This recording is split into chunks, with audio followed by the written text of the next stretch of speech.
Hello, and welcome to the program. This is The Black Ponder. I'm Neil Trotter, and today we're going to be talking about some more Islamic philosophy. And we're going to do that via this book right here. It's called The Ringstones of Wisdom. All right? And it's by this philosopher, Ibn al Arabī. So Ibn al Arabī is one of the great Islamic philosophers. He's a bit controversial in the Islamic world because he's also into Islamic mysticism, and not all Muslims are into the mysticism, that branch of Islam. But mysticism is a branch that's within many religions, and so there's a lot said here that doesn't apply to all Muslim people. But still, I think that this is a classic of Islamic philosophy because it has some universal truths that we're going to talk about here in this video.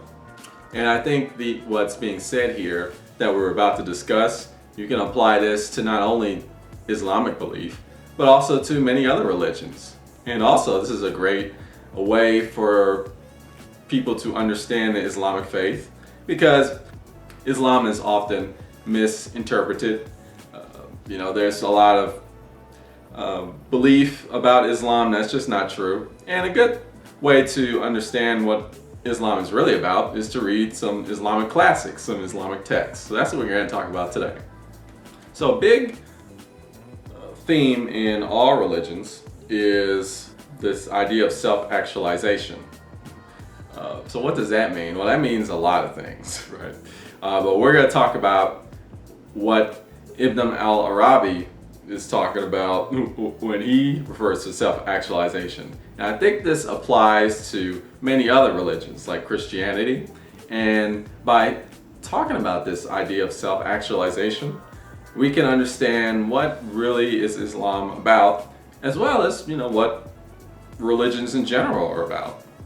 Then we can get a better idea of what Islam is.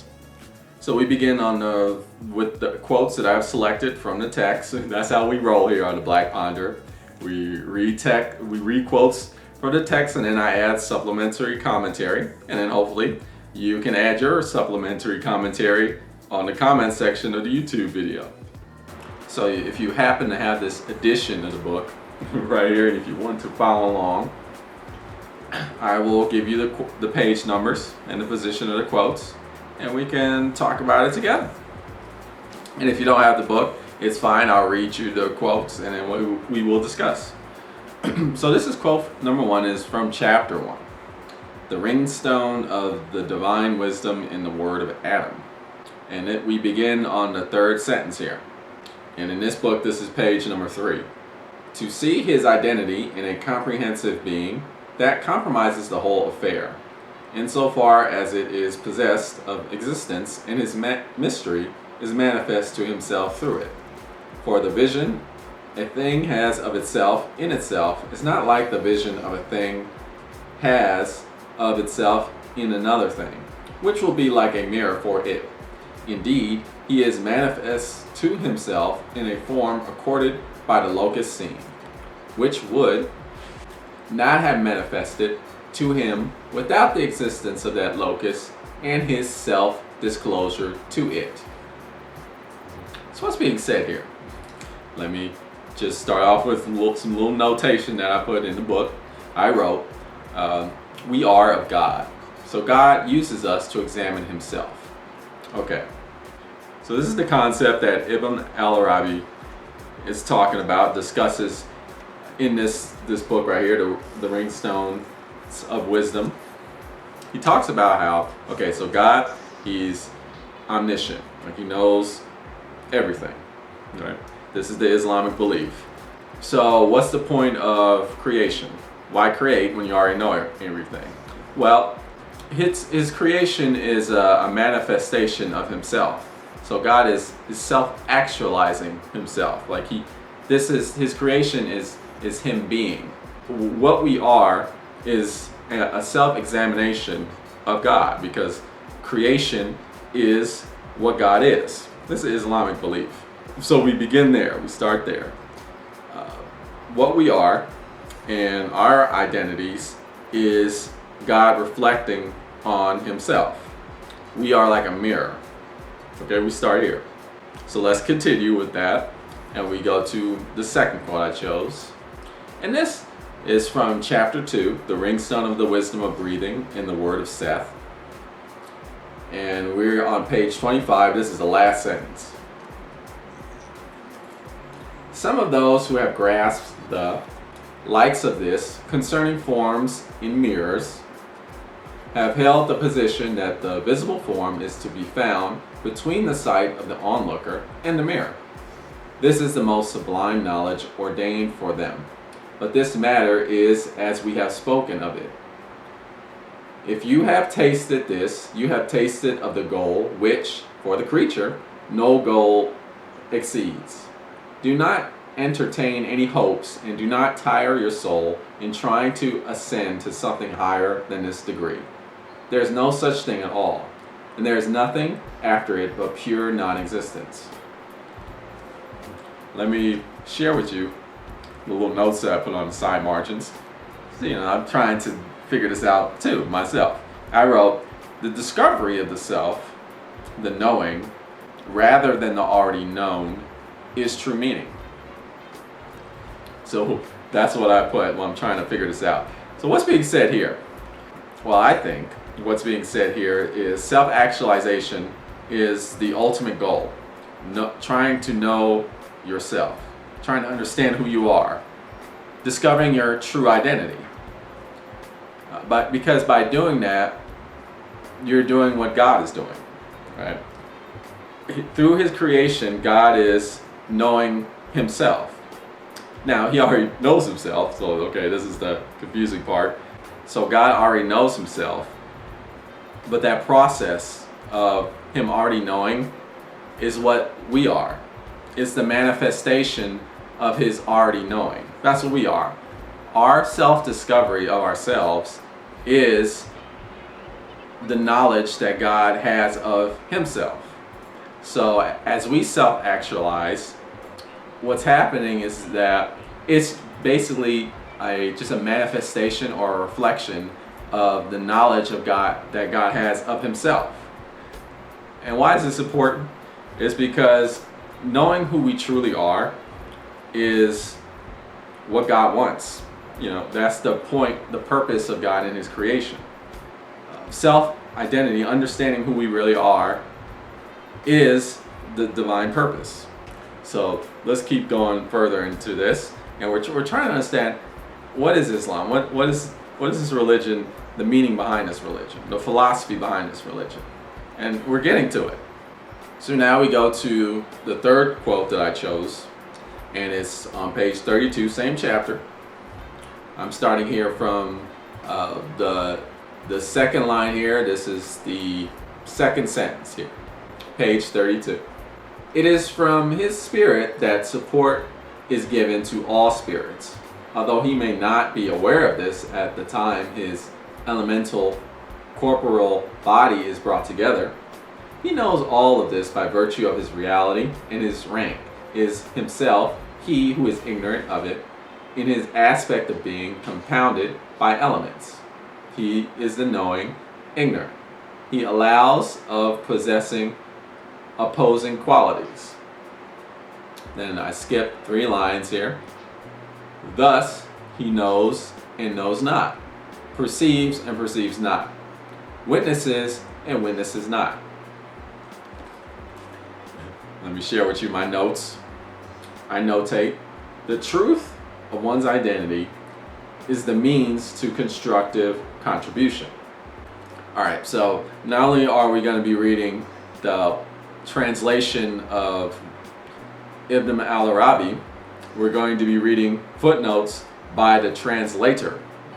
And that is this person here. Let me show you. Kaner K.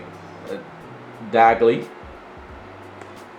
And the footnotes here are really good, so I'm going to share them with you. This is the translator's notes. He's trying to explain, give some supplementary commentary to what's being said by Ibn al Arabī. So this is footnote number 59, same page. The aspect of ignorance is actually part of the total perfection of an identity. Ignorance takes place because of the veil of the body and the errors of the imagination. But without these modes of existence, some of the perfections of the immutable identities would remain unmanifest.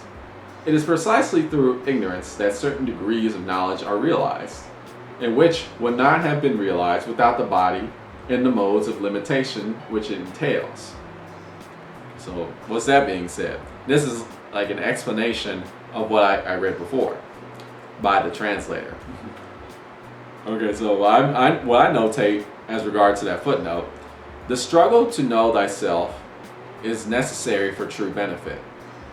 So the actual process of self-actualization, knowing who you truly are, that's necessary for the truth of the self-actualization to take place.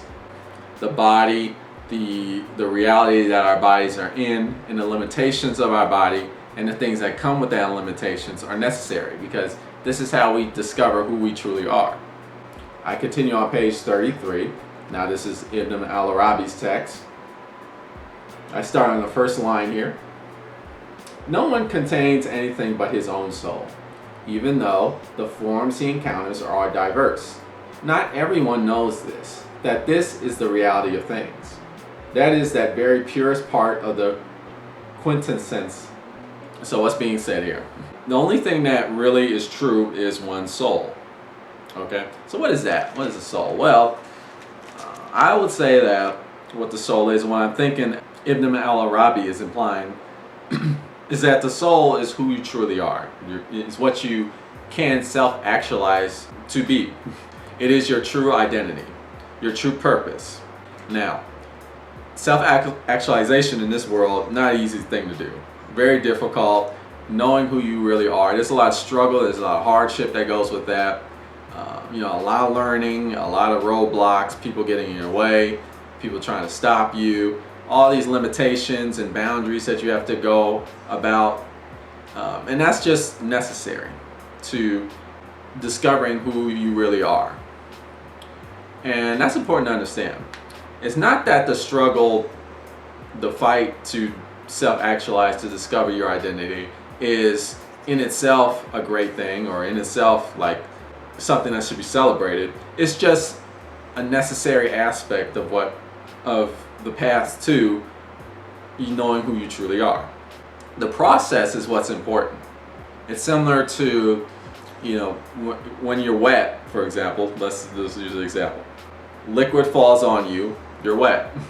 That's what it means when liquid falls on you. If liquid is falling on you, you have to be wet. If you've gotten some water splashed on you, the wetness is a necessary aspect or part of the liquid falling onto you. Likewise, as you discover who you truly are, and you find your self-identity, and when you truly self-actualize, you have to go through the process, and that's a necessity. And that's very important. So keep that in mind as we continue this discussion. I'm going to read you the fourth quote I picked on page 34, same chapter. I'm beginning here on the second paragraph. Some thinkers go on to sanction that things be imputed unto God which contradict wisdom and reality as it is. For this reason, some thinkers have deviated so far as to deny contingency while affirming self-necessity, and necessity through another.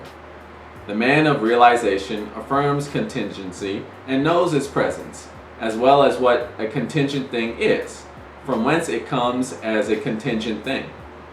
It is itself necessary through another, and from whence it becomes proper to use the name of that other, which itself necessarily possesses necessity.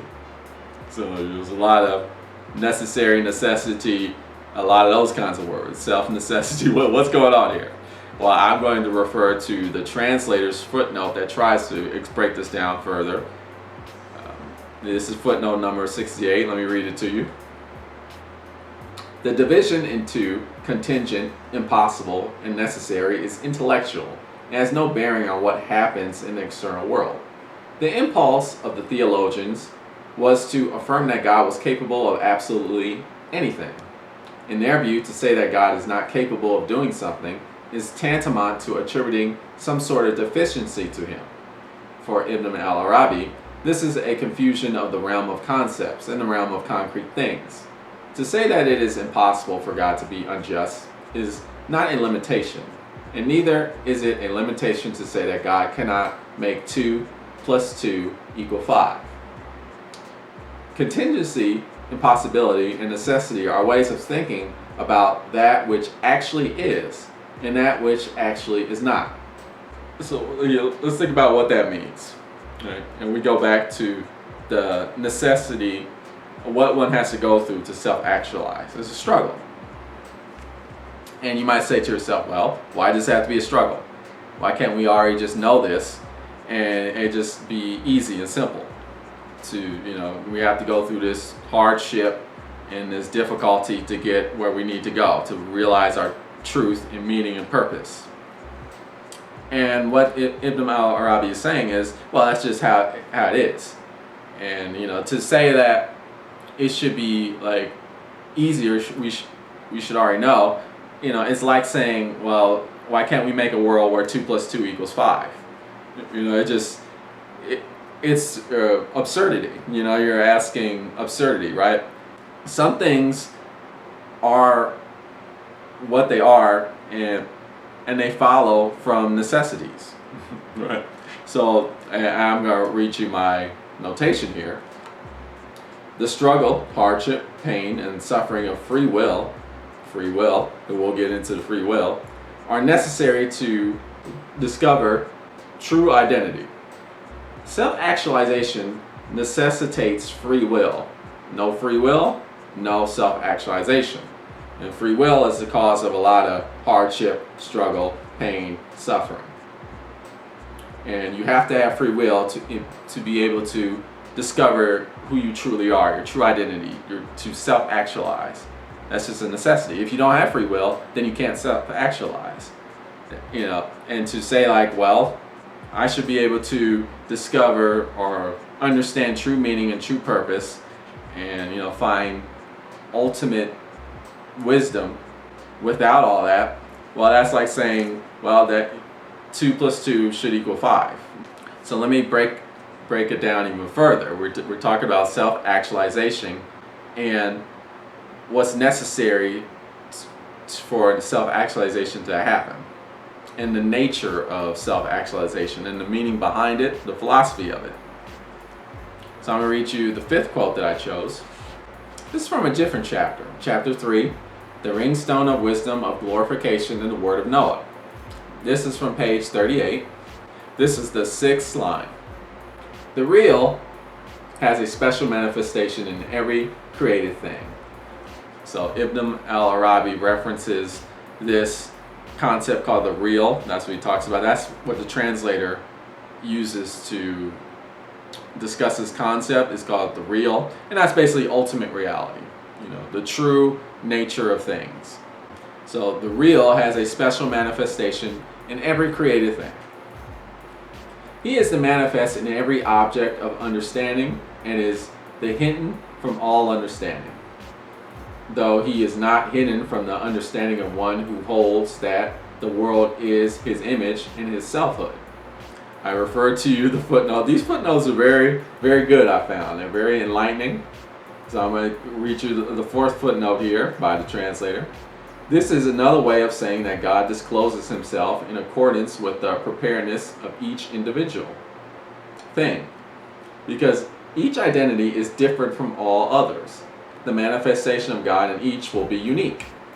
So this is to say that each individual has a unique identity, and this identity is divine, which means that it's important. Everybody is unique, and so everybody will come to a different self-actualization. Everybody will discover their unique identity, and that's very important to do. In the end, it's all God actualizing himself. It's the process of him knowing himself. Discovering your identity is that process. And so that's important to acknowledge that diversity. It is often the case that we want people to be the same, to have the same identity, or to push identities onto other people that are not theirs. And that's not right to do in terms of what Ibn al Arabī is saying.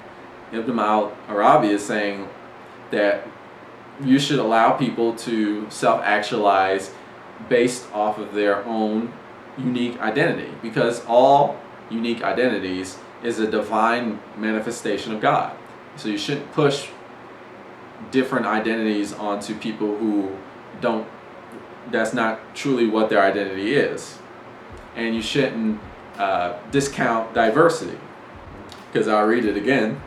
Because each identity is different from all others. The manifestation of God in each will be unique.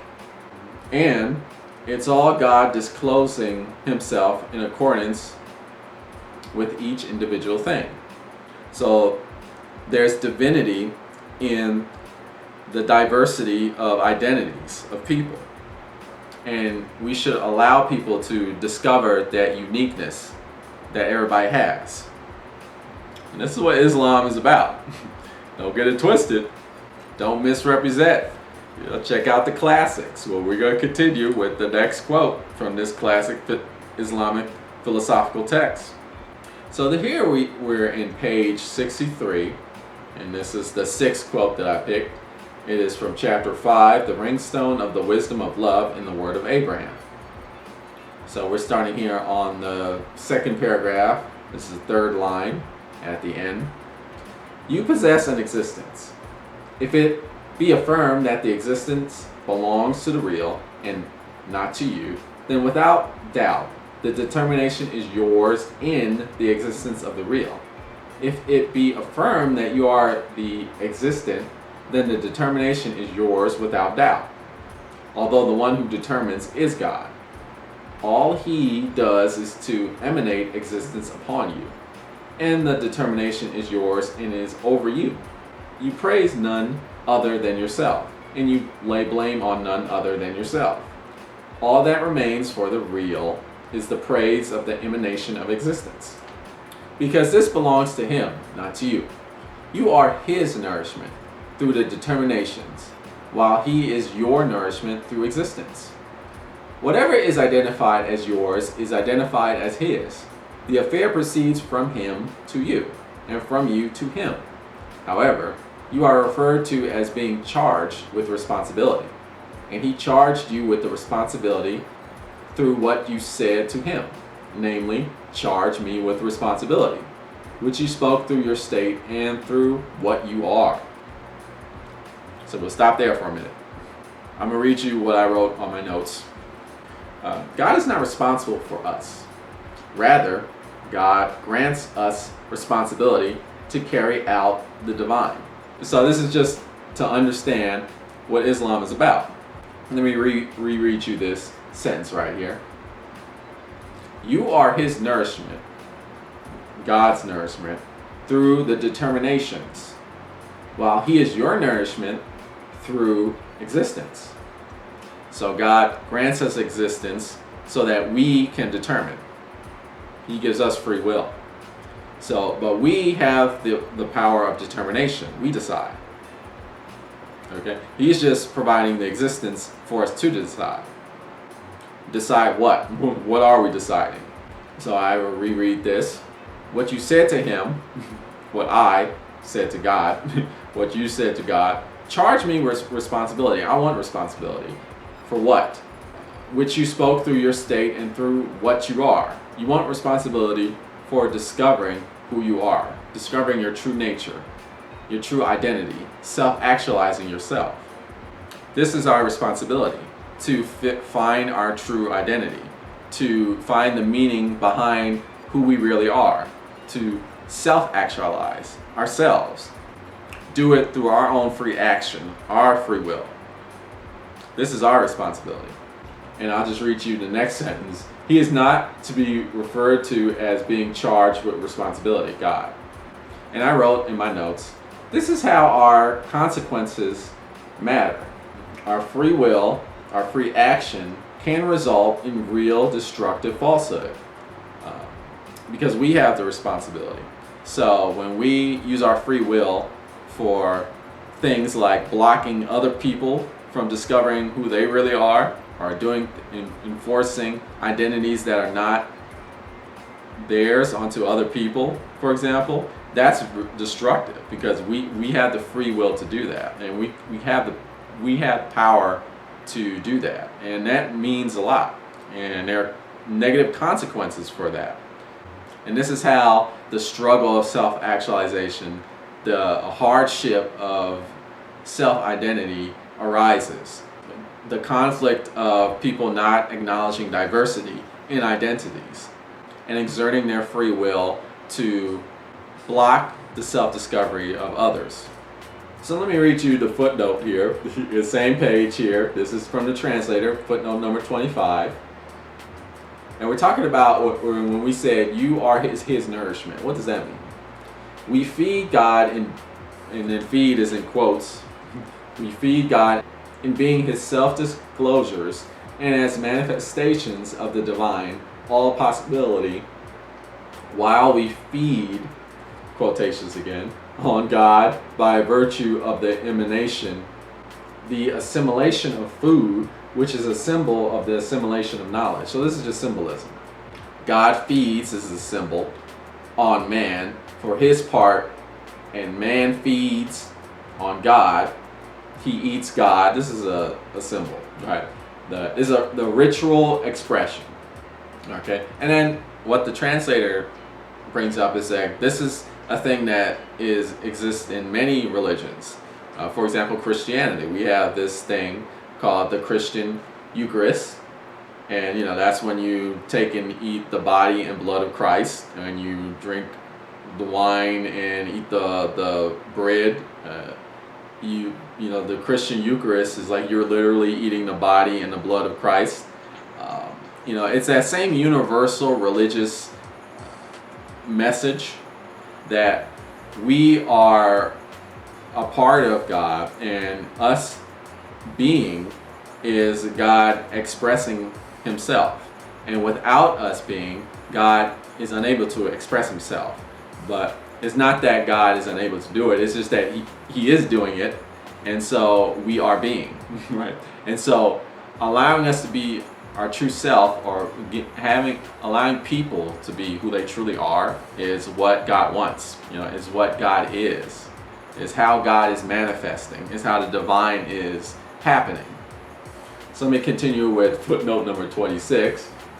Whatever qualities are specified as belonging to us perforce belong to God by virtue of the relationship of identity and dependency we have with him.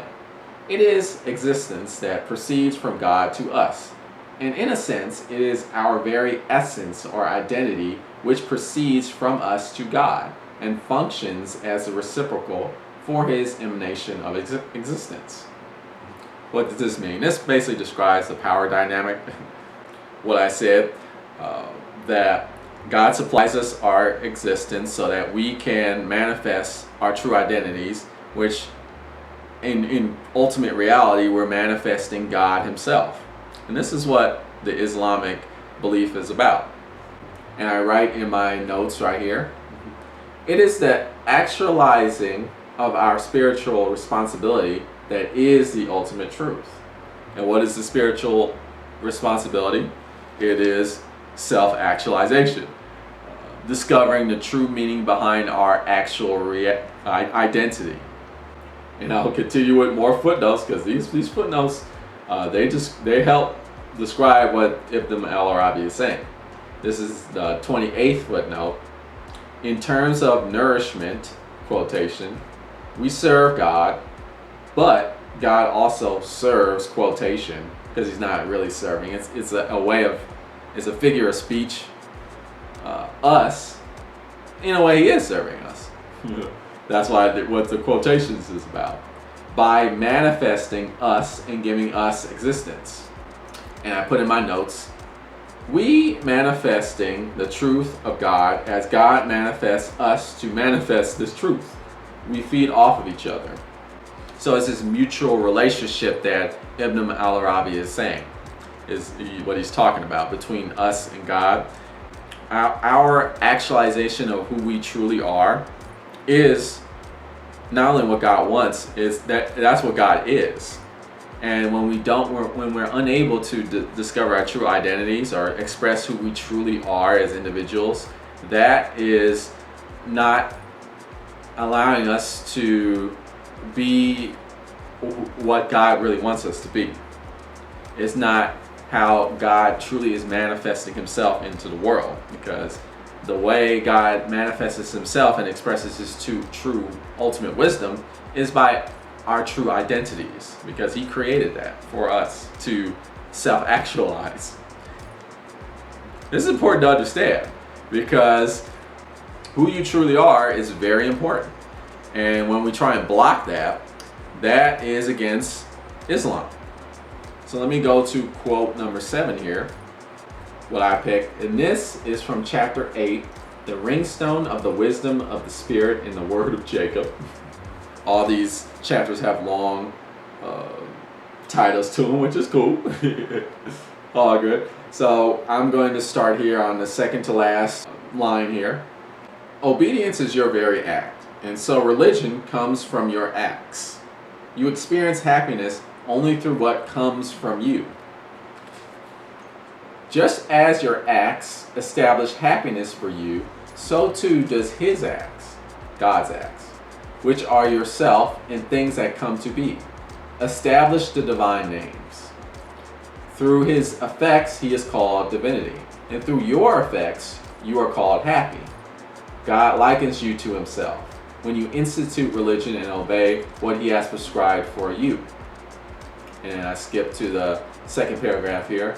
All of religion is God's, but all of it comes from you, not from him, not from God. It comes from you. So what's being said here? Well, let me refer to the footnotes first. And I start here on the second line of the footnote number 5. Religion requires the existence of a responsible subject as well as the acts that he commits or omits. Okay, very important. That's so important, I'm going to repeat that. Religion requires the existence of a responsible subject as well as the acts that he commits or omits, which in turn lead to happiness or to misery. Man achieves happiness through his activity, just as God achieves creatorness and giverness through the world, you and things which come to be. Man's happiness comes from the effects of his activity, and God's divinity, that is being divine in relation to the world which is not divine, comes from his effects, which are none other than the things of the world. So what does that mean? Well, first I'll start off with my notations. Religion is about action, okay? That's true. It's about acting. Righteous action unites one with God, okay? Belief is not enough. Okay, I repeat that. Belief is not enough. Action is necessary. Incorrect action separates from God. Free will is a thing, and incorrect action provides negative consequences that are adverse to the world and adverse to other people. It's not enough to say I believe. All right, there needs to be some righteous action to it. What is righteous action? What Ibn al Arabī is saying is that righteous action is true self-actualization, discovering one's true identity, understanding the meaning behind one's true identity, and allowing true identity to be discovered by all people, because what one truly is what God truly is. Okay, this is an Islamic belief. And when you act against that, that's bad action. Okay, that's bad religion. Religion is about a responsible subject. Okay, and I repeat this: all of religion is God's, but all of it comes from you. It comes from you. It doesn't come from Him. So act responsibly and righteously. Okay, so now I'm going to go to the 8th quote that I chose here, and this is from chapter 9. And it comes from the Ringstone of the Wisdom of Light in the Word of Joseph. That's the name of this chapter. And okay, I'm going to read you this quote. I'm going to start at the 2nd paragraph here. God did not instantiate the shadows, giving shade to the right and to the left, except to serve as indications for you of you and of Him, so that you may know who you are. Okay, let me repeat that. Except to serve as indications for you, of you, and of Him, so that you may know who you are, what your relationship is to Him, and what His relationship is to you, and so that you may know from whence or from what divine reality what is other than God possesses the quality of universal needfulness, as well as that of the relative needfulness based on the needfulness of some things for others. And then I skip to the 3rd paragraph here. It is certain that the world is needful, essentially, of occasions. And then I go to the 35th footnote here. Needfulness is part of the very essence of what it is to be the world. Okay, I mean this is some philosophical gems right here. Needfulness is part of the very essence of what it is to be the world.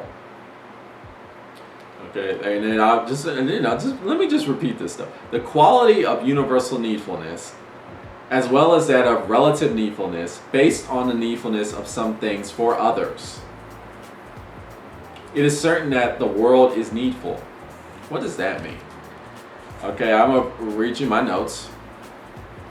The point of existence is to realize the ecology of the universe. What's that? The ecology of the universe. The holy interdependence. The holy interdependence. Divine interdependency. Okay, the ecology. That everything is dependent on everything else. Okay, how do we discover who we really are? How do we self-actualize? We don't do it alone. We need each other to do it.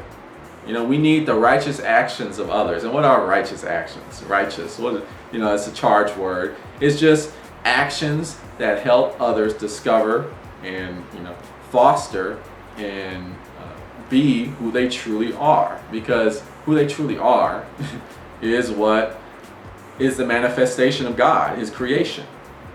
And everybody needs to be involved in that. And when everybody isn't involved in that, and when we do acts that block that do not allow people to self-actualize and discover who they truly are, their true identity, that's when hardship, suffering, pain, those type of things manifest. And self-actualization becomes a struggle, a challenge. And unfortunately, this is a necessity because of free will, because some people choose to enforce their identities onto others or not to acknowledge some identities.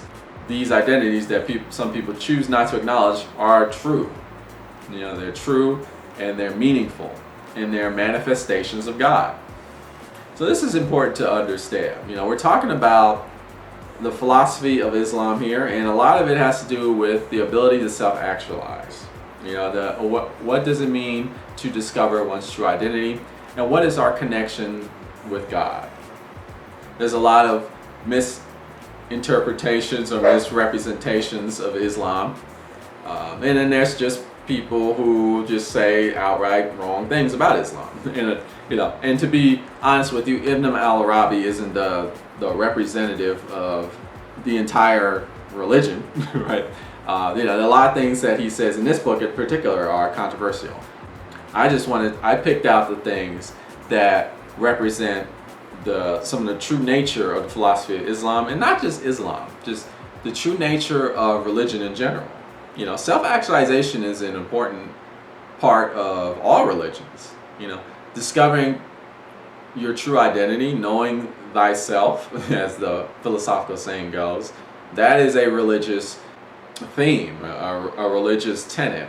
And by the way, it's not only a religious tenet, it's just a tenet of just human nature. It should be, right? Whether you might be non-religious, right? But discovering who you truly are and identifying yourself for your true nature, that's very important. Once you're able to identify who you truly are, then you can start to meaningfully act in the world and, start doing things that can contribute positively, because now you know how to contribute positively because you know who you are. So now you can help other people. I encourage you to check out this book and other classic Islamic texts to understand Islam and to know more just about religion in general. Check it out. Ibn al Arabī, The Ringstones of Wisdom. Well, you've been watching The Black Ponder. Tune in next time for more philosophical thought.